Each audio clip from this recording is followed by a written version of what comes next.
Episode 170 of the Volunteer Youth Worker Podcast. Welcome back. This is Jeremy hosting today's conversation with Sid. How you doing, Sid? Yeah, really good, Jer. So good. Hey, now we're going to jump into this question for today, but before we do, we want to say thanks to a couple of people that are partnering with us in this ministry season. So our organization, Youth Worker Community, have got a few friends in ministry. Tell us about a couple of them, Sid. Yeah, so first of all, we love our relationship with Youth for Christ, Jer. We've had a relationship with Youth for Christ for a long time. They're amazing. The work they do across our country, especially with kids that are primarily in the community, is just wonderful. And Youth for Christ actually, Change Conference is a part of Youth for Christ. And so to be partnered or invited to partner with them for the conference was amazing. We love the work that they do. We love what Change is doing. And here's something really great, Jer. Change not only just happened in Toronto this past weekend, which is where it has been pre-COVID for decades, literally, but they're actually launching something new. They're going to do another conference in Ottawa in a week and a half, which we're so excited to be a part of. Love the work that Olivia and Joanne and their team is doing up there. So Ottawa's coming up. And then also in the new year, they'll be doing their virtual conference again, which they did last year, which was just so well done. And youth ministries, youth workers, you're going to want to be really aware of that if you're across the country, because the event is a digital or virtual event, but you can access it in your own environment with your students, and it's going to be wonderful. So, keep your eyes open for that. We're excited about that.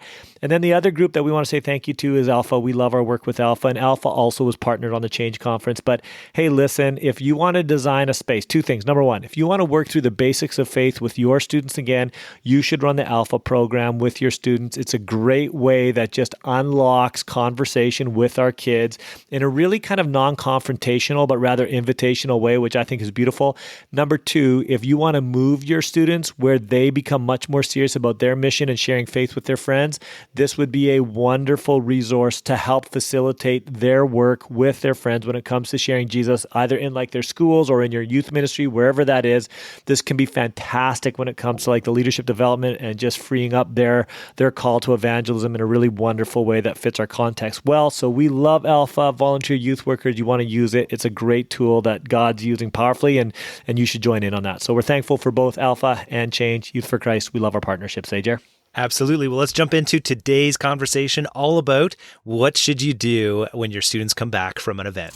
Welcome to the Volunteer Youth Worker Podcast. Youth ministries rise and fall on the volunteers. So we are here to encourage and equip you. Join the conversation as we tackle the practical questions you are asking so you can help the next generation know Jesus. All right, Sid. So this conversation is fresh because we have just come back from, as you kind of referenced in the pre-roll, this event, Change Conference, and so that's available for people. Did you mention that people can actually still register for the online version? Yeah, in the new year, dude. So wherever you're coming from, register for Ottawa. Although I think Ottawa's sold out, but for sure the online version. Well, and I know we've got a lot of listeners in the U.S., and so if you wanted to. Yeah, if you wanted to partake in something uniquely kind of Canadian, but also that is just missional generally, this is a cool opportunity for you and your students. But we came back from the live version in Toronto, thousands of people, hundreds of people coming to Christ for the first time, students all over the place.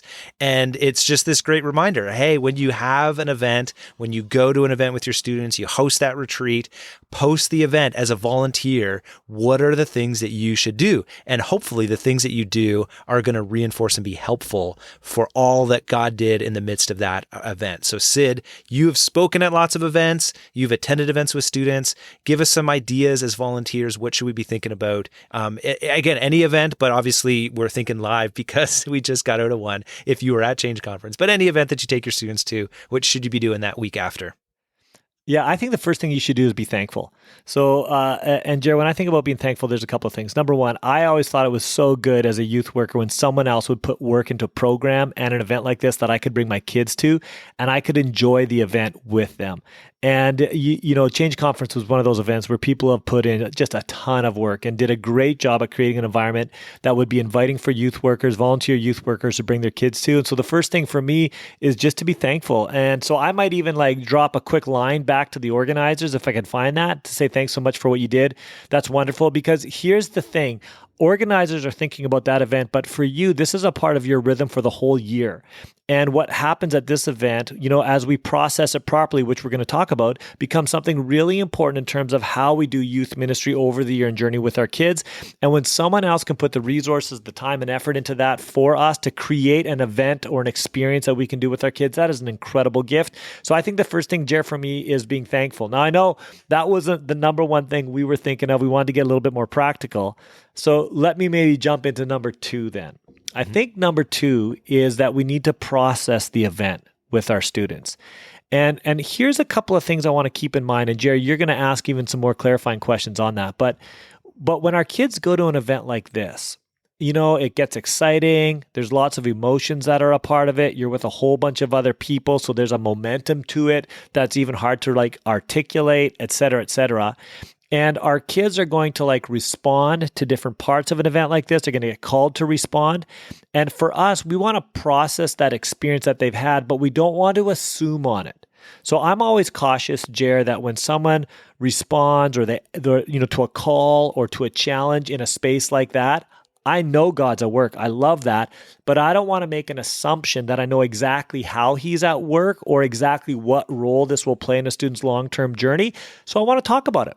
I want to ask them some great questions. And Jared, when we were talking about this beforehand, you actually were really practical, even just on the objective questions to ask in terms of what did you learn? What did you think about this message? Jared, talk a little bit about that in terms of the kind of questions we should be asking there. Yeah, I would think a hyper-specific question is really helpful that's open-ended. So if you were in the room as well and you saw maybe the speaker and the invitation that the speaker gave and, invited students to raise their hand, you might ask your students something like, hey, when the speaker asked people to raise their hands, what was going through your mind?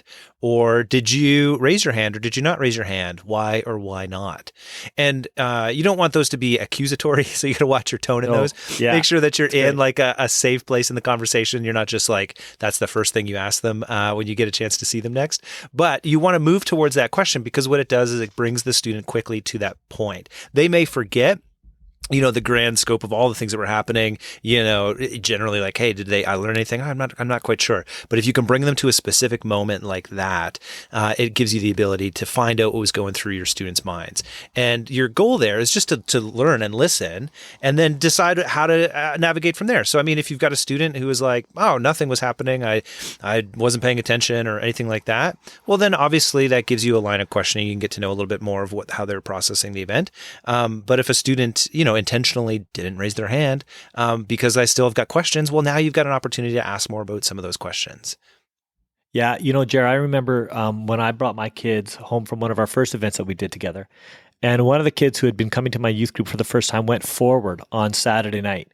And so I took him out for a hot chocolate at Tim Hortons the next week, super excited because I was going to meet with him. And the first thing he said to me, he goes, I just want you to know that me going forward didn't mean anything. And I just felt pressured, and so I went. Yeah. And what I want to say to someone, if you find yourself in that place, what an incredible moment that you would have a student that would be honest with you about that journey. And it was just a great chance for me to process that, help understand, and just let that student know that I was still committed relationally to that person. They're still a part of our community. That doesn't mean that they're all of a sudden on the outs in any way, shape, or form, and that we were just going to continue to be a part of this journey together, which I was affirming. And really appreciated his integrity and honesty with me, really affirmed that as well. Yeah, and sometimes in events, maybe the spirits movement, but maybe it's also all the Coca-Cola that they're drinking and the sugar rush. And so sometimes students will say, oh yeah, I've already made a commitment to Christ, but I was just kind of following along with everybody else. And so awesome. At the very least, what you're doing is you're getting a chance to identify where a student feels they're at in their faith journey. And that's brilliant. The win. So even if you're clarifying a bit of the decision and maybe it's not as earth-shattering as you thought, it gives you the chance to still ask them, well, tell me a little bit more about where you're at then. What is going on in your journey? Where do you see yourself in terms of your faith with God? And so having those establishing kind of conversations are worthwhile no matter where in the scope of the journey the student's actually at.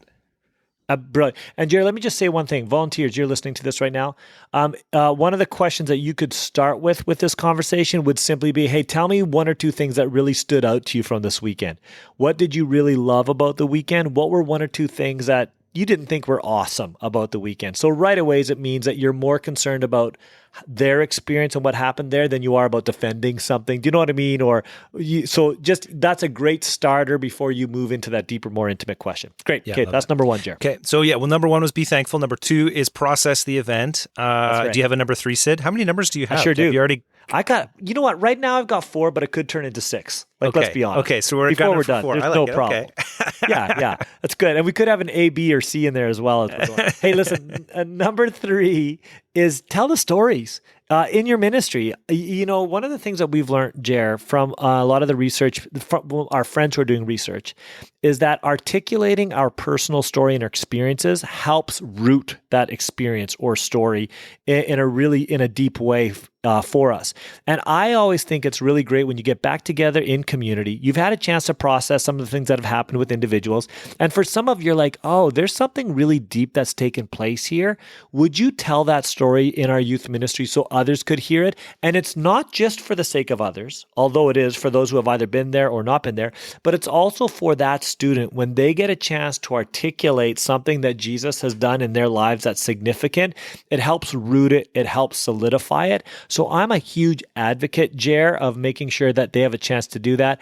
And here's what I'd say. If you're a volunteer youth worker, you probably want to go to the point person and say, hey, Susie's got this great story that it would be great if we could get her on stage so she could share that story. But also in your small groups, you should be looking to have kids in your group articulate their journey and story as well for others. So that, again, brings others in, also roots it for you. Jared? Yeah, and I think even just share broadly, see if you have a church or ministry, tell the stories. If there's people that gave so that kids could go to those events, tell the exciting things that were going on. There are lots of places in your ministry that the stories of life changed. They're fuel for people. And so please, please, please spread that word up high 100%. As often as you can. Always have a good win story from your youth ministry. I think that's a good principle. Yeah, Jared, when we did the leader training, we talked about answering the why, inspiring our leaders in terms of the work that they do. And one of the ways we inspire, we remind ourselves why this is so important, is by telling the great stories of what God's doing. Even better is when our students can tell the great stories of what God is doing. It just reminds us that, oh yeah, remember how you didn't get any sleep on that weekend? Oh yeah, remember how you you said no to that, the overtime hours that could have paid for whatever? Okay, here's why you did that. God bless you. The sacrifice was so worth it. So those stories are so important for us. I love that. Tell the stories. And what's your number 4? Yeah, number 4, Jared, is remember that there's going to be kids who weren't a part of it. And they couldn't for whatever reason that is. And we just want to make sure that we consider ways to keep them included in the community and even as a part of this experience. And we should just be really aware that for those who didn't go and they hear the stories and the celebration of the other students, it actually can become even more isolating for them. So, Jer, I think there's a couple of things we do there. Number 1, we probably prep the kids who have been at the event to say, hey, let's not forget to bring others in and let them know, man, we're so sorry you couldn't make it and you got to come next year. We would love to be with you. So we're not shaming them oh man, I can't believe you didn't come. That sucks for you. You sure missed out. But rather, we missed you. Yeah, you're still a part of us. And we want to make sure that next year, if there's any way we can do it, let's all go together because we love you so much. So I just think it's really important that while we're considering the kids and thinking about the kids who have been at the event, we should also be equally considerate of inviting of, reaching out to those who weren't at the event as well. And just remind them, hey, you are a part of our community. We love you. We want you to be a part of this journey of celebration as well, as a part of the whole community here. Yeah, I love that.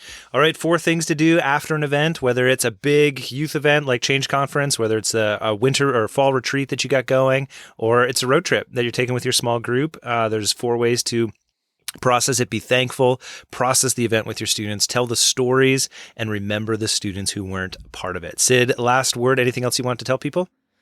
No, I just want to say, listen, if you were at Change and you're listening to this podcast for the first time, it was such a privilege for us to be with you there, to be a part of that experience with you, and especially leaders, that we got to just talk through some really good principles of leading healthy youth ministries. We just want to say you are our heroes. What you do matters and you make an eternal difference. So love you, volunteer youth workers. You are amazing. And we'll see you back here next time for another episode of the Volunteer Youth Worker Podcast.